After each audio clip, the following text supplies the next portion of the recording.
नमस्कार. गरजा रायगड सात संवाद या वृत्तवाहिनीत आपलं स्वागत आहे. तर चला पाहूया आजच्या घडामोडी.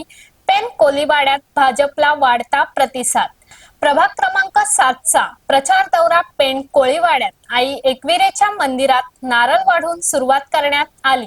सुरुवातीला 20 ते 25 माणसं असलेला प्रचार दौरा 5 ते 10 मिनिटाच्या अंतराने एकदम भाजप समर्थकात वाढ होऊन 200 ते 300 जण या प्रचार दौऱ्यात सामील झाले. सुभाष आवासकर हे स्वतः पेण कोळीवाड्यातील असून त्यांच्या सोबत असणाऱ्या अफरीन अकवारे या कोळीवाड्याला लागून असणाऱ्या मोहल्ल्यातील उमेदवार आहेत. त्यामुळे त्यांना पेण कोळीवाड्यामध्ये उत्स्फूर्त प्रतिसाद लाभला आहे.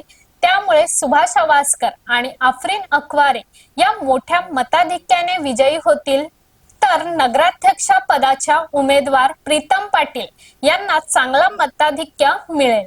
या प्रचार दौऱ्यामध्ये नगराध्यक्ष पदाच्या उमेदवार प्रीतम पाटील, प्रभाग क्रमांक 7चे उमेदवार सुभाष आवासकर व अफरीन अकवारे, अनिरुद्ध पाटील, जिल्हा परिषद सदस्य DB पाटील, नगरसेवक अजय क्षीरसागर, माजी नगरसेविका शेहनाज मुजावर, माजी नगरसेविका देवता साकोसकर, माजी नगरसेवक संतोष पाटील यांच्यासह मोठ्या संख्येने भाजप समर्थक उपस्थित होते.